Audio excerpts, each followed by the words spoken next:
No wonder boxing is getting its rhythm back. In today's episode of Fight News, we are going to talk about what happened after Fury vs Usyk 2, next Riyadh season card updates, and more. I'm the Indian accent guy, and you are on the Fight Book. After Tyson Fury's remarks that he is unsure if he will fight again after his second loss to Oleksandr Usyk, Turki Al-Sheikh reacts to the fight and says he is waiting for Fury to make his final decision about retirement, and if he decides not to retire, Turki says that he will be glad to do more fights with him. Fury has two contenders for his next fight. One is Francis Ngannou, who made his call out today, setting his sights on the rematch with Tyson Fury, and the second one is Anthony Joshua, whom everyone wanna see against Fury. Oleksandr Usyk himself also talks about a potential fight between Tyson Fury and Anthony Joshua and gives his prediction. Usyk, who fought 24 rounds with each, says that Fury was harder fight than Anthony Joshua, but still thinks that Joshua will beat Fury, maybe by points, if they fight. Turki Al-Sheikh, by the way, thinks that Oleksandr Usyk won all 12 rounds of the fight. He revealed that Usyk is ready to do any fight in the future and will rest for now until the results between Dubois and Parker on February 22nd. WBO have announced that they will strip the co-headliner of the card, Joseph Parker, from his interim heavyweight belt immediately following the sound of the bell for his fight against the IBF heavyweight champion Daniel Dubois. This is to be consistent with the WBO's regulations that if any number 1 ranked boxer who is ordered to face the world champion decides to take another course or denies the opportunity, will be automatically removed from the rankings. Turki Al-Sheikh believes Johnny Fisher lost to Allen and hopes to see Moses Itauma becoming the youngest heavyweight champion of the world. The British Boxing Board, by the way, have ordered their new English heavyweight champion David Adelier to fight Moses Itauma next. Lastly, Turki Al-Sheikh announced that he is planning to do Ring magazine cards in London and USA, which you could watch when you subscribe to the magazine. 3 fun facts have been revealed about Oleksandr Usyk after his second fight with Tyson Fury. Firstly, the saber Usyk raised post-fight was a tribute to the legendary Hetman General Ivan Mazepa, who fought for Ukraine's freedom against Russian forces 300 plus years ago. Secondly, it is reported that Usyk trains mixed martial arts to improve his boxing skills. And thirdly, when Usyk started his professional boxing career in 2013, he told the reigning heavyweight champions Vladimir and Vitaly Klitschko that they would need to retire or he would take their world title belts. They must be happy that they are now retired. Anyway, Usyk has left Saudi Arabia saying thanks to his supporters after effing up Angry Bird. Now something about last week's winners who are finally getting their rewards. Jamie Munguia has exercised the rematch clause for a return bout versus Bruno Suras after his 6th round KO loss last Saturday in Tijuana. The former champion was a minus 2500 favorite entering the fight and was officially ordered to take on Christian Mbili for the WBC interim super middleweight belt if he had beaten Suras. This rematch is now in talks for March or April in Mexico. Christian Mbili is now officially ordered by IBF to take on Kevin Lele Sadio, who returned to the ring last Saturday with a stunning 4th round knockout. This will be the final eliminator to determine the next mandatory challenger to IBF super middleweight champion William Skull. Fun fact, number 6 Sadio and number 3 ranked Mbili both are undefeated Cameroon-born Frenchmen. David Alan Picasso, who had got 3rd round knockout victory in the co-main event of the Munguia's event, is now the WBC's number 1 ranked super bantamweight contender.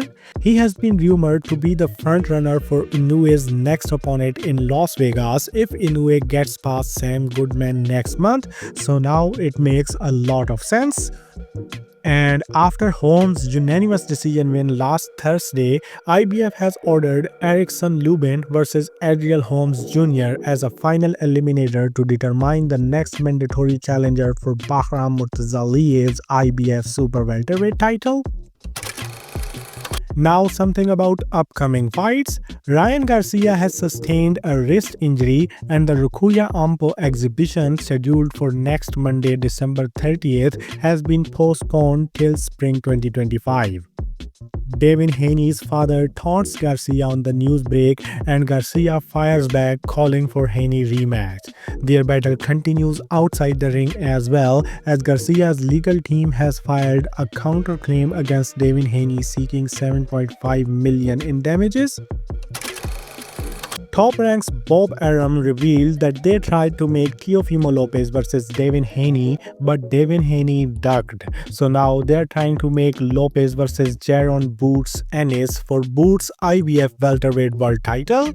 Arum said they have approached Eddie Hearn about making the bout as a joint DAZN ESPN PPV.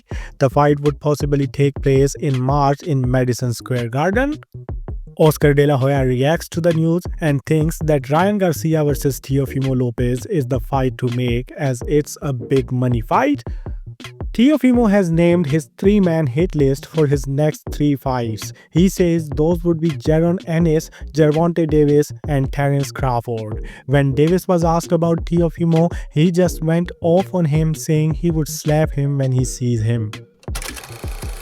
Hussein Sin Cara has suffered a broken ankle and is out of his fight against Jai Opetaia on January 8th in Australia.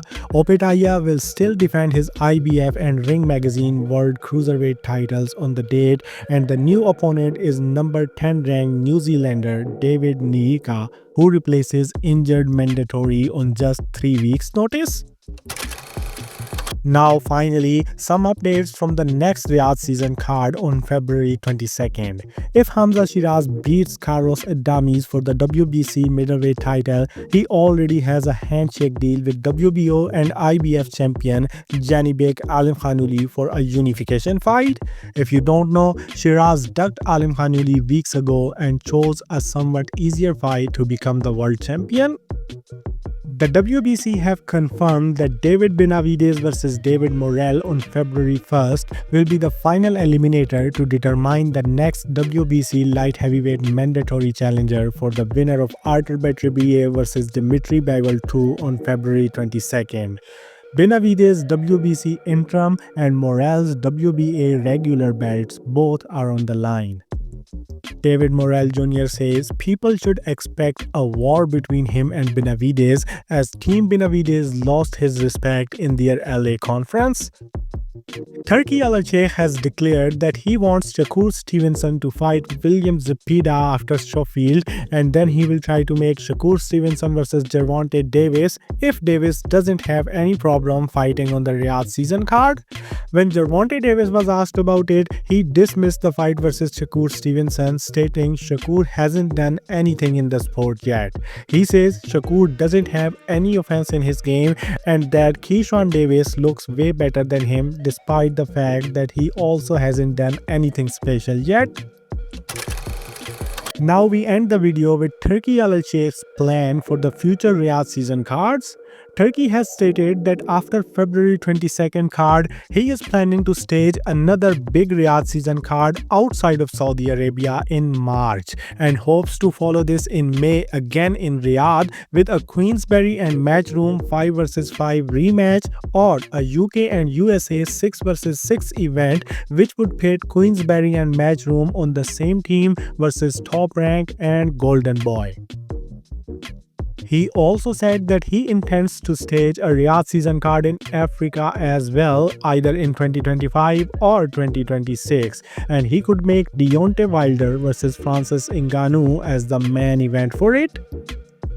And that's all in this video, because now you are completely up to date with the fight world, especially related to Riyadh Season cards. Hit the like button if you enjoyed this one and subscribe for more. Now give your feedback in comment section, which is necessary to make this channel better, and then do whatever you want.